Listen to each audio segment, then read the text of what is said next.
No, I just made you the host instead. Okay, cool. I'm recording. Boom.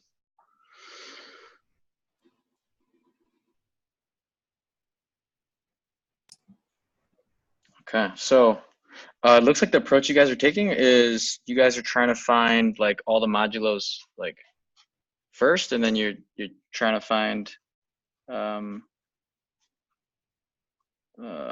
using the other for loop to iterate through. Okay. I went with I guess a dumber person's approach because I just wanted to get a solution. But I started ours out trying isn't working, so. Yeah. Well, I mean, it's okay.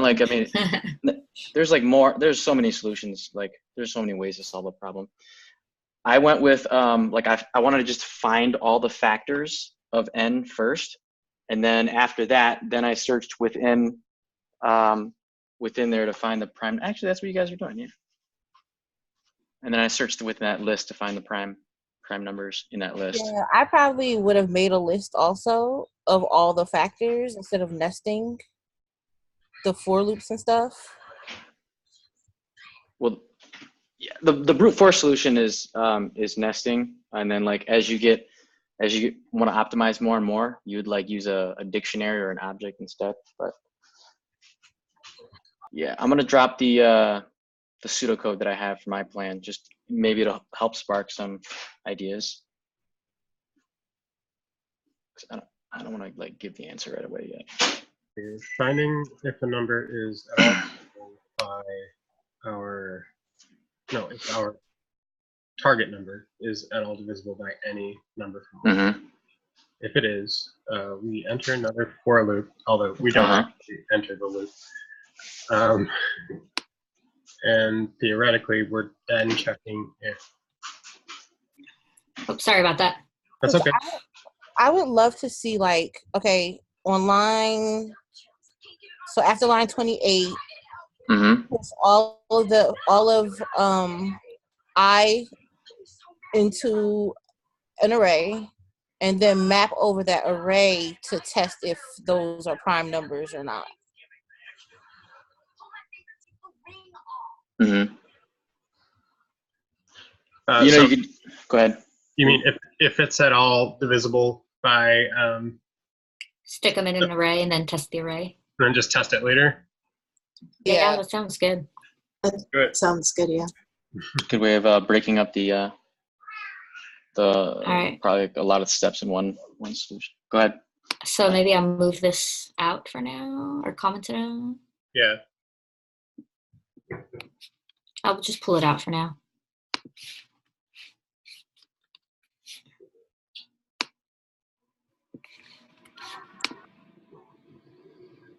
So we'll just use this as we're just finding factors now. Yeah. Okay. So if that's what we're doing, I think we could just let largest equal an empty array. We're on line 27, yeah. Mm-hmm. And then on 31, just push it into the largest. Push I into largest. Right. So largest dot push. Yeah. I. That's gonna be parentheses. Is it parentheses? Jeez. Yep. But you'll still need the. Wait, you guys don't know you won't need the index. No, that's good. That's good. Okay. You won't need the index. And then Can we see what it does at this point, just before we do any more? Yeah. Good idea. So we're still just getting one result back. oh, that's weird. Continue as long as I is less than target number. Add one to I after each iteration. This should not be stopping at 1. Oh, so the let largest, that variable, because it's inside the for loop, it will remember, or it won't remember. It'll like empty every single time. So that has to be like on a global scale, on a global level. Over Yeah. here? Yep, outside the for loop. That should preserve the. Oh yeah. we moved it down a block because we were nesting the loops. Oh. So yeah, it was line 33. Oh yeah, and that needs to be taken out of the 4. Otherwise, it'll stop it dead in its track. every return. Yeah. There you go. Okay. Oh, There you go. Good job. Okay, good. Now, do you guys want to go and you want to create the criteria for a prime number within that same function, or do you want to create like a separate helper function that you can call as like a means of organizing your code a little bit better? And either way, if we decide to do it, we already have it written. It's just commented out. Sweet. Since you already have it written, like might as well just make it a separate function, right? And then you could just call that function whenever you want to check on whatever number. Yeah. Call it like All right. I'll make that find factors, and then it'll be find prime. find. Oh no, so it would still be called find largest prime factor, but like We're not going to do two separate. Yeah. So the other I was separate going to do function one would just here. be. Okay. I was gonna say No, like I could do it different. It's still gonna find like the largest prime factor in its like sequence, but part of the code we're just taking out is just like the part that checks for whether or not a function is, or whether or not a number is a prime number. So just like right above line 24 is where you can define the other function, because I'm almost positive that like because of hoisting, so since we're not using a fat arrow function, like we have to put the helper function above the function that we're going to be calling it in.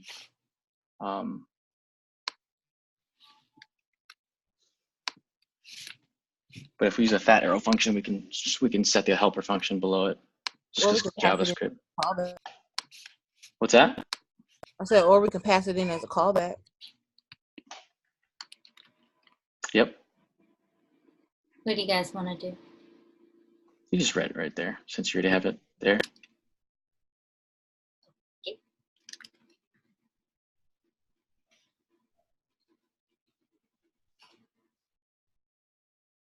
And then you could call it like, what do you guys want to call it? Check prime or something? Sounds good. Yeah. And then what, can somebody name like what input it would take? Check prime? The array. The largest array or whatever. Or any array. Do you want it to take in an array, or do you want it to take in a number? It's going to take in an array of numbers. Yeah. Because we created the array in the other function. Okay. So then we'll pass the array in and then check each one. So I Gotcha. kind of do it like, is it? I'm really rusty on this, guys. Is that? Oh no, you can just type. How do I do this? Type It just be largest, right? Largest, yeah. You don't have to put Okay. Sorry. All right, you're good. Good, no sorries. Okay. And then the only difference here is I is going to be array.length, I think. Yeah, it should be a length. Got me. Okay, so I misunderstood. So since you guys are going to do the whole array, then this function should actually come after the find largest prime factor function, correct? I thought you guys were just going to do the check prime, like for check a single prime number, and then based on that, you would push it into the array or not push it into the array. That's what I heard. But I thought it didn't matter when you defined a function. It only matters when you call it. Because like you can literally call a function before you even define it and define it later on. I'm not sure. That might be node specific and not in JavaScript, but I don't remember. Yeah, let me check it out. You guys keep doing that. I'll check it out. So yeah, so function check prime, we're passing in an array. So we're doing a for loop. Let p equal 2. And then p should be less than the length of the array. minus. Or rather, not the length of the array, the last number in the array, right? Mhm. Yeah, so length minus Index 1. length minus 1. Yeah. So it's array. Dot length What do you minus do 1. length thing? No, square That's bracket. what it was. Yeah, square brackets. Because you want to access the index.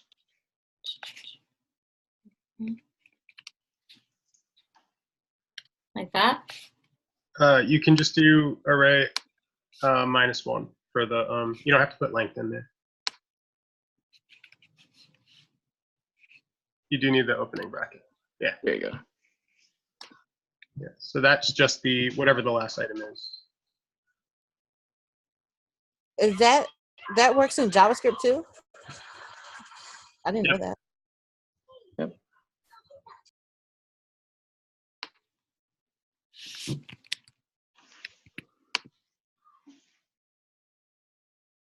Any other changes we want to make? This should no longer be I, huh? Right. So if P You can actually, can we comment that like 42 to 46 out and see what comes back with P? Sure. Good idea.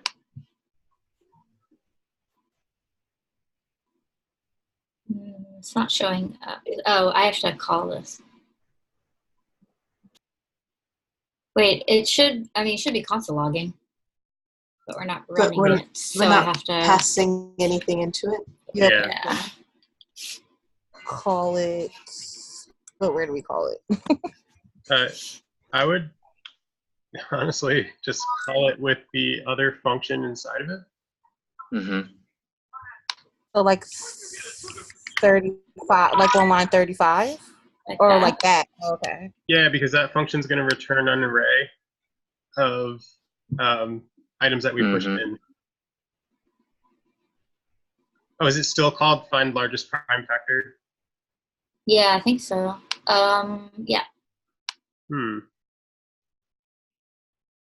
So it should return it should evaluate to an array, and then check prime receives that array, and then does whatever we said. It's just should be printing, but it's not. Anyone see why? Oh, because it's not returning anything, maybe? Yeah, we have to Yeah.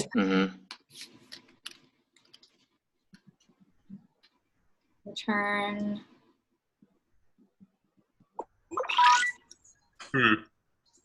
So you probably want to create another variable here to hold that value, or you just want the Wait, Whoa, what just happened? do we have to return in order to console log something? We shouldn't have to. Yeah, we shouldn't have that's us. You're right. Oh crap.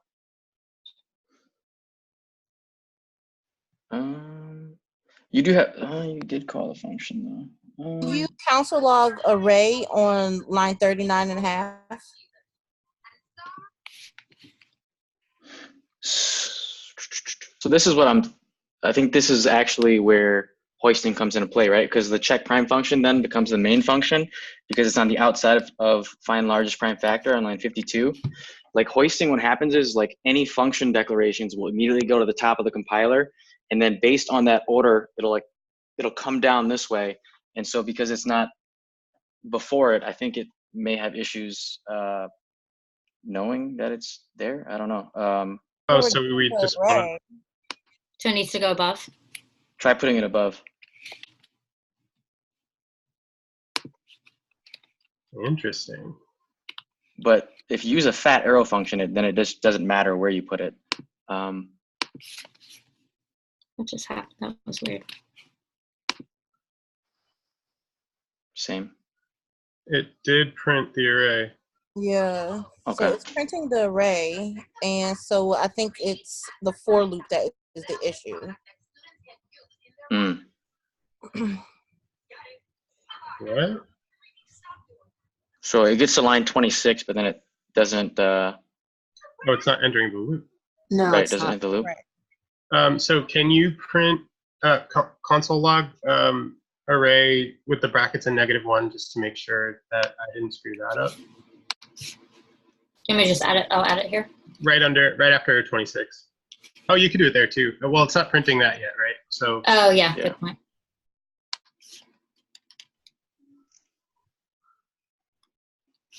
Oh, shoot. Sorry, what array with brackets? yeah, and then -1 inside. My computer is.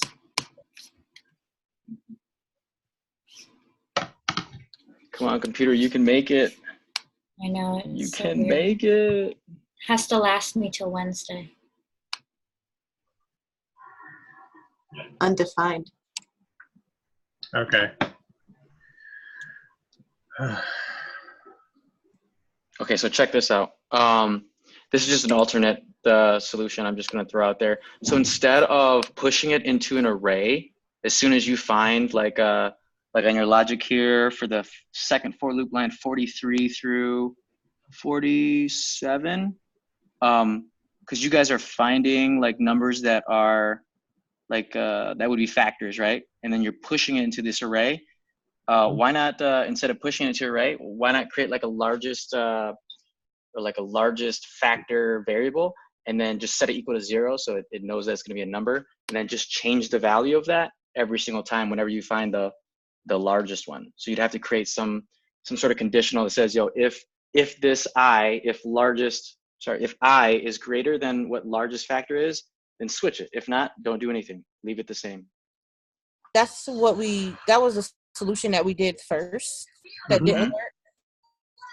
Honestly, I think the only reason it didn't work is because our return statement was like a line off. Yeah. Should we just? Can we Let's change? try. I was just gonna say, can we try the array.length -1 on 28? Yeah.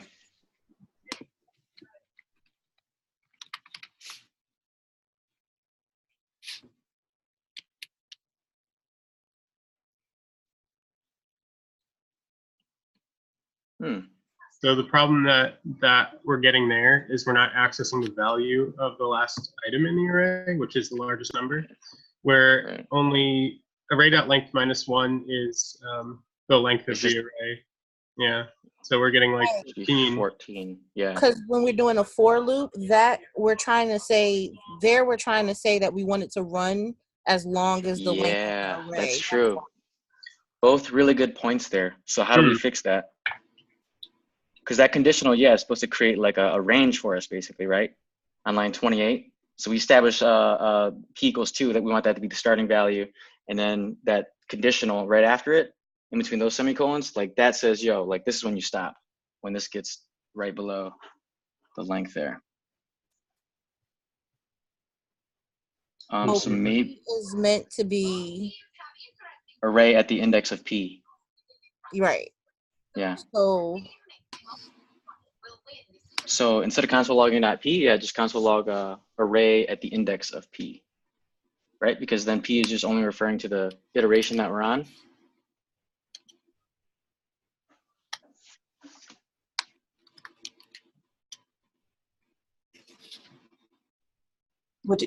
You're gonna have to erase the AY. So ARR. Yeah, that's all you need. On line 29, ARR instead of array. Thank you.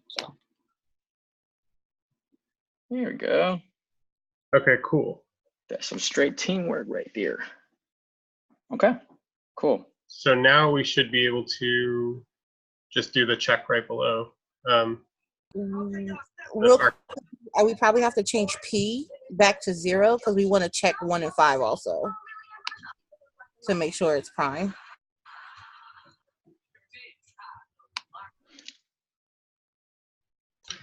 And then, now we have to do it.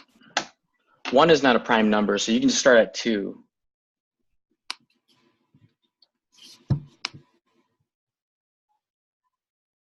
I only know that because I looked it up. What we're doing, if we have P equals 2, what we're doing is we're saying. You're talking about the index of the array. I'm sorry. Yeah, it is. Yeah, 0. It is 0. I'm sorry. I'm thinking the values. Sorry, I'm thinking the values over here in the console. Because that's how we had it set up before, as far as like the values, but because we changed it, we have to change it back to 0. Yeah. Good idea. Good catch. Pretty So good. now we're getting all the numbers from the array. Yes. So now we just Mhm. need to check those numbers to make sure it's prime. Mm-hmm. Oh, that's not what I wanted to do. You could probably uncomment that now. Yeah. So array P is the value that we're going to be checking for each one. And we know we have something successfully cycling through each index. Mm-hmm. So we want to say if,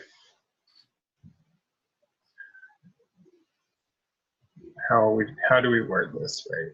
Give me 1 second. I'm just gonna grab my 1 second. So we know that we want Okay. array of P Mm-hmm. to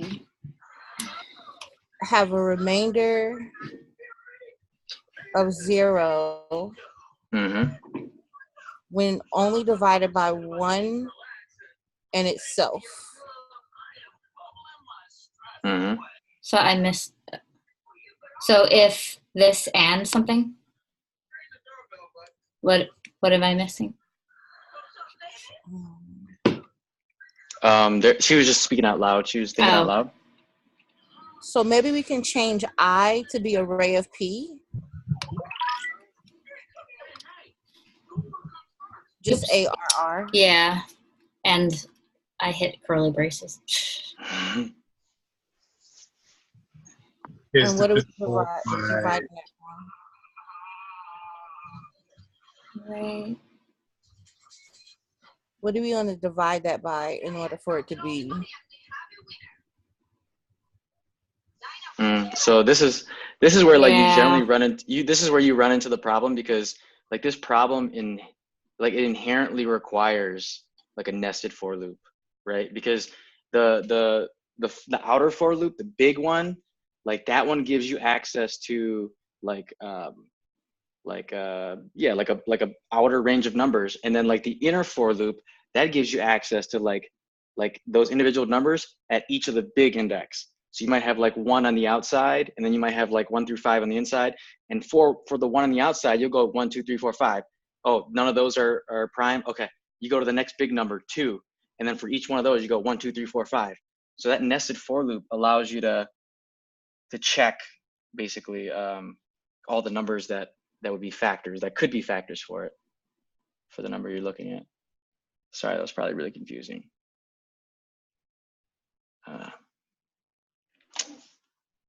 Let me just think of a better example here. yeah, that makes sense. You see what I'm saying, Lou? You see? Okay. Yeah. Yeah, I mean, basically that was our initial solution. So then do we want to put this for loop back in? Yeah, Do we're gonna nested? have to, yeah. So you can just pull the logic right on there. Mm-hmm. Put in here.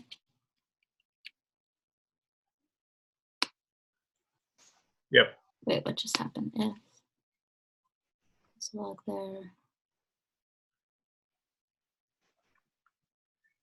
So maybe right above line 30 on 36.5, can you put some comments that would kind of like explain what that first if statement is doing inside the for loop? Because we're basically checking for like factors, right? Mm-hmm. So we can just put checking for factors of, yeah. There you go. And then out of those factors, right? Like if we know it's a factor, then we want to check whether or not it's a prime number, right? If it is a prime number, we know that it's the biggest one we've seen because we're iterating upwards, right? Hence we, instead of having that array there on line 35, let largest equal an array, just make it set it equal to 0, just a number. And then we would just switch the values if it was larger than the current largest value. There you go.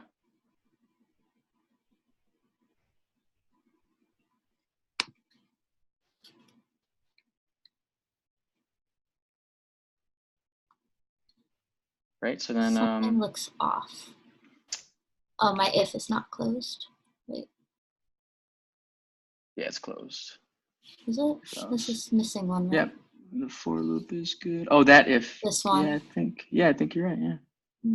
For is